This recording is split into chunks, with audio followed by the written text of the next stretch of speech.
lesson. Actually, the main goal of teaching, of the traditional way of teaching, is actually to prepare students for their own life in the future. So perhaps if your family has an agricultural background, more or less at a young age, your parents or your family would actually teach you about agriculture or farming at a young age.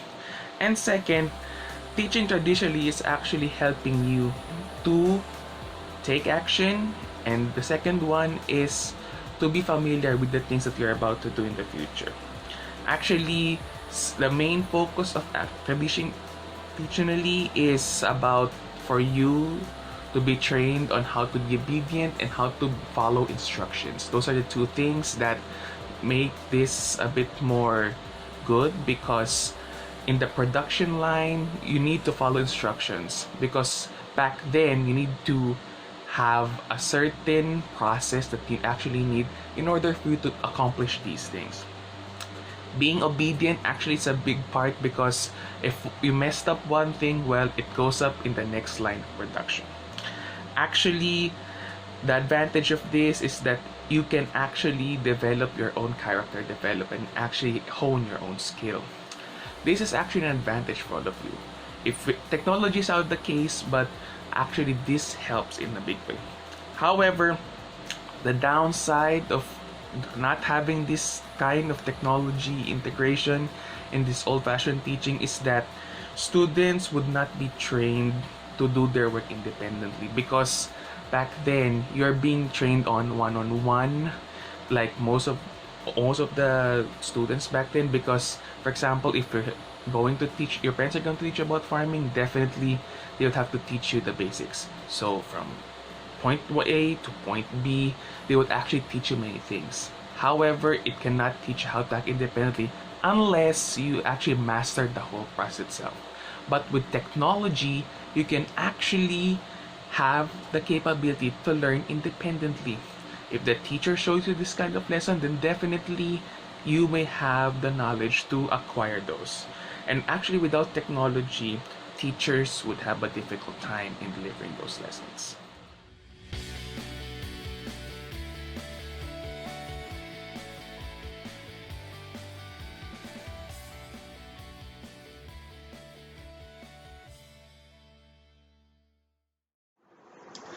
Now that we were refreshed about how education are being done in the past, let us now find out the progress that happened along the way as technology began entering the field of education and became a part of teaching learning process. There are many new technologies being used in classrooms today, such as social networking, online teaching, class blogs and wikis, podcasting, interactive whiteboards, and mobile devices. There are many new ways in which we can benefit from the new technologies being developed today. For one, new technologies makes distance learning easier. It also allows for faster feedback and improved collaborative efforts between large groups of people. Technologies like podcasting and websites allow students to learn and participate in discussions even when they miss classes due to sickness. Class blogs and wikis widen the avenue for discussion and give students a chance to participate outside of the classroom. Interactive whiteboards makes teaching easier, giving students better visual aids and teachers an easier time in presenting their lessons, while mobile devices allows teachers to deliver information to students in lightning fast manner. Online teaching and distance learning is a fast-growing industry. People today are not confined anymore by geographical or cultural boundaries. People want to learn and people want to give out information. In today's world that is growing even smaller thanks to technology, classrooms aren't just confined anymore in the four walls of traditional schools. Education through technology is the way of the future. In the past decades, the use of computers in the classroom have extended and become widespread. From just being confined to computer labs, computers now pervade every aspect of educational institution. You can hardly go to class without encountering the use of computers in teaching anymore. Students use computers to complete their assignments, do their research, and connect with their classmates. Teachers use computers to keep track of their students, check on their work, and make grading even easier and more transparent. The invention of internet only made the explosion of information even faster. Now, we can blog or tweet about anything and have it spread like wildfire in mere seconds. Everything is real time. The internet is the new consciousness in today's society. It's a living, breathing organism that drives evolution forward. Educational projects like Wikipedia, the Wikiversity, and the Wikibooks all make use of the internet as a driving force to make educational information freely available to all. E-books are now being made at a quarter of the cost of traditional books.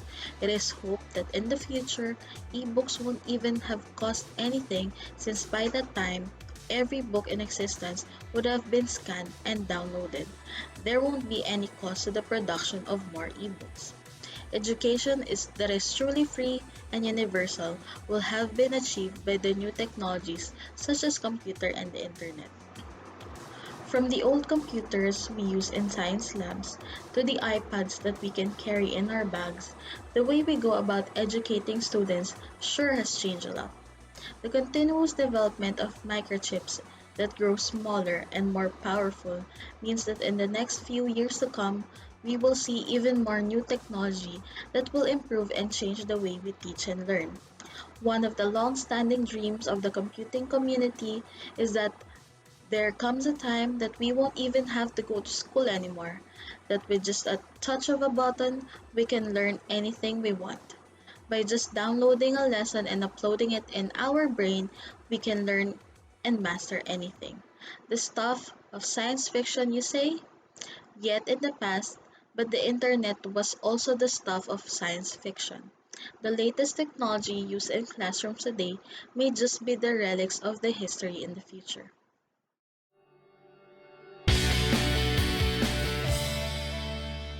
Integrating technology into teaching has become a great concern for many educators in developing countries like the Philippines. The Philippines is one of the many developing nations that have turned educational technology as a tool to improve teachings and learning. Now, let us discuss the different schools in the Philippines that are applying and integrating technology. Number 1. AMA University. AMA is always been number 1 in computer programming. AMA is the Asia's pioneer and the largest IT university. Number 2, FEU Institute of Technology. Facilities in these schools are complete and efficient to contribute for the development of the learners. FEU Institute of Technology definitely an ICT school where all of the students are given a chance to enhance their technological skills and produces competent professionals that can match to the talented engineering and computer technology individuals and globally.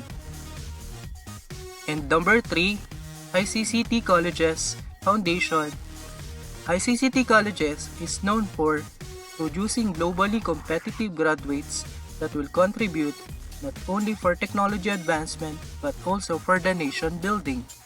It is also equipped with advanced laboratories and facilities. Number 4, Mapua Institute of Technology. Mapua exert effort in giving highly qualified or high-tech facilities to their students. As the technology expand and evolve, they are trying their best to go with the flow in terms of technology. And number 5, De La Salle University. Clearly, De La Salle is the best school for information systems, equipped with powerhouse faculty and high-tech facilities. The only university partnered with Microsoft, and it is colleges of computer studies being the first college granted with the highest accreditation.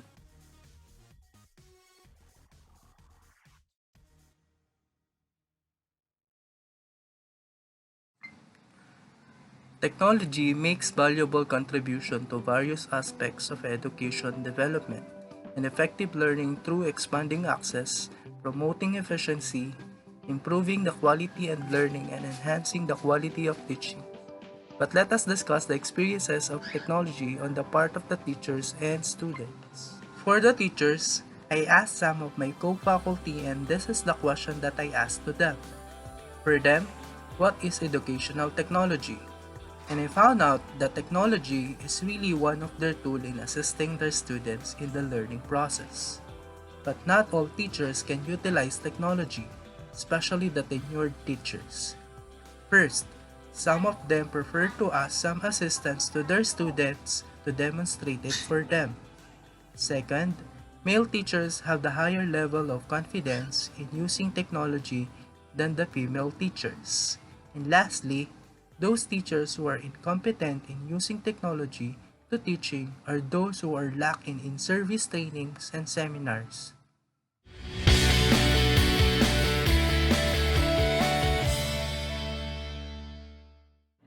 As what Bob Dylan says, don't let innovation become another buzzword with no substance in education.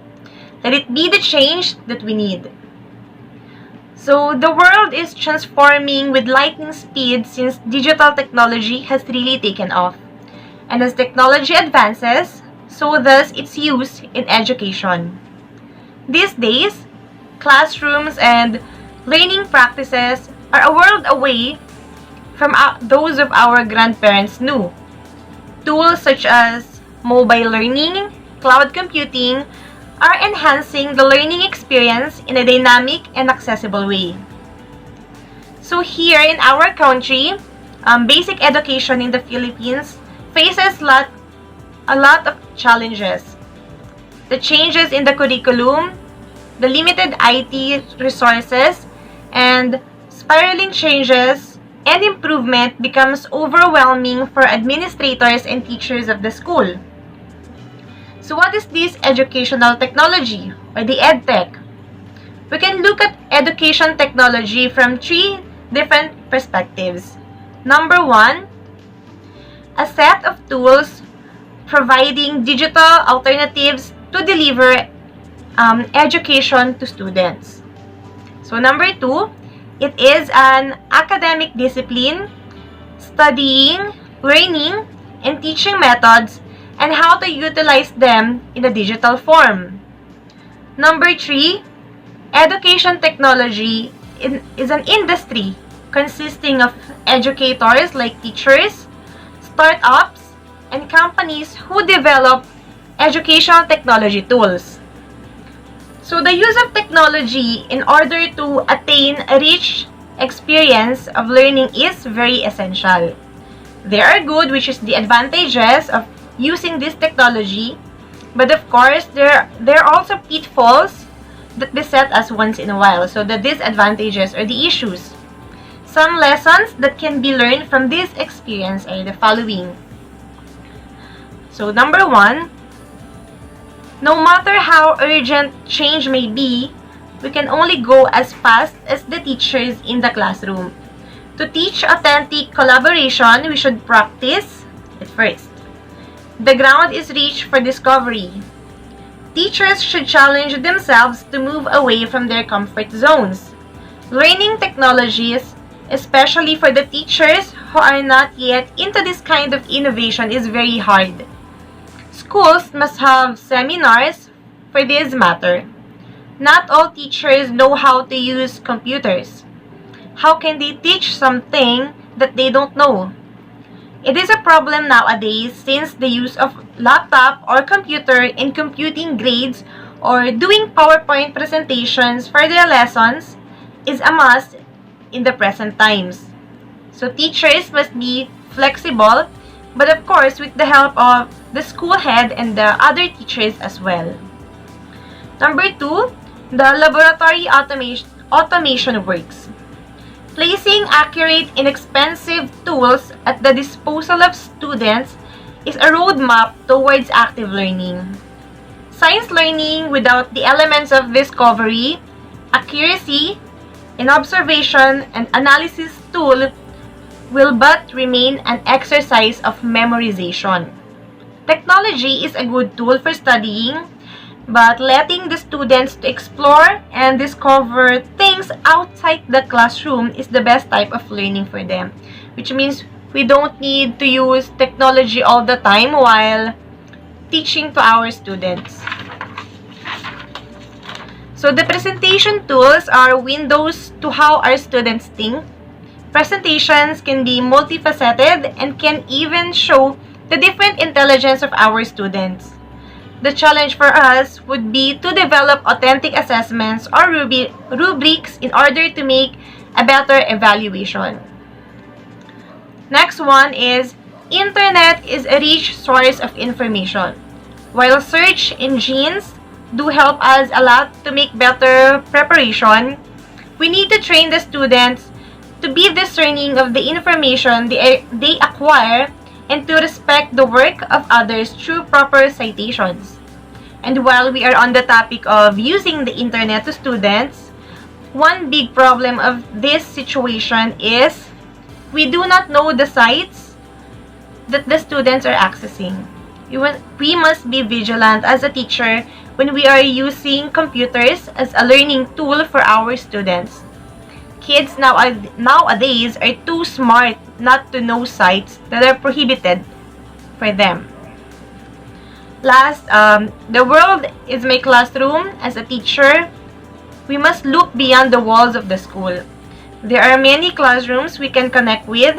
There are many teachers who face the same situation, but most of all, there is an available technology to bring them together. So working hand in hand, striving and succeeding, a teacher should share their success and failures. Integrating technology in the Philippines education has taken a lot of turns. There was the initial call for literacy, which only meant the capacity to use office tools like Word, processors, spreadsheet, and presentation tools. So in the face of all these changes, the challenge for educational technology is to be able to find the right tools that could facilitate this process. As the innovation arises, let us not forget that we teachers will always be the best in giving information and knowledge to students. Not all the informations can be seen from the technologies, like the wisdom, the care, the understanding of the teacher to the students that will always be needed in nurturing a child.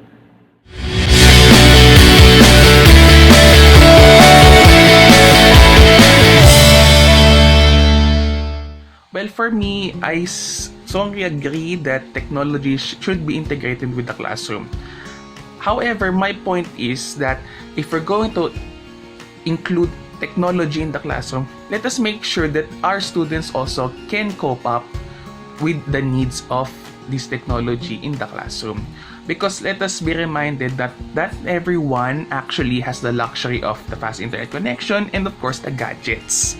Alam naman natin na bawat bata meron lang kakayanan ng pamilya din at alam naman din natin na meron tayong mga kanya-kanya lang din na limitasyon lang din. How can we be sure that my internet connection is much faster than those from others? And how could I be sure that my students actually have the gadgets they have needed just to access the materials that I am sending them? Also, ang tingin ko lang din dito is maganda rin. However, let us not be totally reliant on these things. Kasi alam naman natin that all teachers would love to have PowerPoint presentations as their main instructional material. Pero the problem nowadays is na sa sobrang reliant ng teacher dito sa mga technological advancements na to, halimbawa mag-brown out o kaya kung hindi mag-crash or magloko yung kailang material, kumbaga si teacher hindi na rin alam nila kung anong gagawin. Kaya the main instructional material pa rin talaga is still the teacher. Kung tutusin, the teacher has always been there to remind. Dapat with or without the PowerPoint, with or without those materials, kayang-kaya niya. So, kung akong tatanungin, payag ba ako sa technology classroom? Yes, payag ako, in favor ako. As long as we also are welcome to cater the needs of learners, because we all know din na itong technology na rin naman to ay makakatulong din naman to sa atin, especially students. Lalo ngayon na karami ng mga kabataan ay sanay gumamit ng iba't ibang gadgets. So, imbis na hayaan lang natin silang gamitin itong mga gadgets na to para lang maglaro, para lang mag-relax, ba't di rin natin to gamitin bilang daan na turuan din sila? In that way, these gadgets are not only labeled as harmful nor as a product of relaxation, but also as an educational tool for learning. So my take in using technology inside the classroom. Having and using technology in the classroom has its own advantage and disadvantages. One of its benefits, it allows students an easy access to information. It offers a variety of solutions to problems and has been used to improve students' grades. Integrating technology in the classroom is beneficial and allows students to be integrated into society as well as providing children with limitless possibilities. So technology can make their task easier and helps them to be more engaging about things around their environment. But also, as using this technology inside the classroom, it also has its own cons, and introducing technology to children is somehow harmful. It makes them lazy, can also be expensive, and it interferes with children interacting with the teachers and their classmates inside the classroom. So my point here is, in order for technology to be properly used in the classroom, educators must invest time and be interested in getting proper training required to be able to be effective in integrating technology and not hindering children from properly learning. Although using this technology in the classroom has been debated globally, incorporating technology in the classroom, for me, has been very beneficial. Over the years, teaching methods have changed.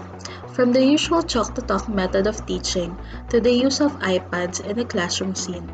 Some say these transitions are an effect of the changes the kids nowadays adopt and learn in their environment. The question is, which teaching method is aimed at improving teaching efficiency? Is it the one that most of us had gotten used to? Or is it high time to say that out with the old and in with the new? Students are digital natives. They've grown up in technology. It's woven in their lives. In fact, it's one of the basic 21st century skills that they'll need in school and workplace. But using computer technology in the classroom isn't just about digital devices. It relates to anything that facilitates an interaction between teacher and students. Classroom engagement is an all-time low and lecturers are competing against countless diversions from phones, tablets, and laptops. Technology in school could be seen as a culprit, or it could also harness to improve student engagement effectiveness. The pros of using technology is that in the classroom, it allows to experiment more in the pedagogy and get instant feedback. Technology in classroom helps ensure full participation. There are countless of resources for enhancing education and making learning fun and more effective. Technology can automate a lot of your tedious tasks. With technology in the classroom, your students will have instant access to fresh information that can supplement their learning experience. We live in a digital world, and technology is a life skill. Mobile technology in classroom is a must-have if students want to be prepared for almost any career today. Student achievement may be boosted if they have the means to continue working on projects outside of the classrooms. But the cons of using technology is that it could also create distraction in the classroom. Technology can disconnect students from social interactions. Technology can also foster cheating in class and on assignments. Students don't have equal access to technological resources. An online education should be accessible to students. Some students can't afford iPads or even textbooks required for class. For these students, point them in the direction of library or community resources or create assignments that allow them to work in groups and share resources. The quality of research and sources they find may not be top-notch. The internet is a blessing and a curse at the same time. Your students may need guidance on identifying proper resources and unreliable resources. Lesson planning might become more labor-intensive with technology. The task of adapting technology into your classroom can seem daunting and overwhelming. In many ways, though, using technology can become as natural to you as any daily activity. It's clear that benefits outweighs more the cons. The uses of technology are widespread. Technology is not meant to replace the teacher. Rather, the idea is to create a flexible learning environment that breeds innovation. It shifts the classroom experience from the sage on the stage approach to a more collaborative learning environment. The success of such endeavors will ultimately depend upon how technology is applied to keep students engaged. It can be frustrating and time consuming, but in the end, technology in education can open doors to new experiences, new discoveries, and new ways of learning and collaborating. For me, technology it make teaching and learning more meaningful and fun. Students are also able to collaborate with their own classmates through technological applications. It is considered a necessity for the learning environment, and it is an important tool to address your goals and objectives in the learning process. And my students really enjoy my lesson every time I integrate technology. Technology provides different opportunities to make learning more fun and enjoyable, and it can help to develop many practical skills, including creating presentations, learning to different e-learning resources.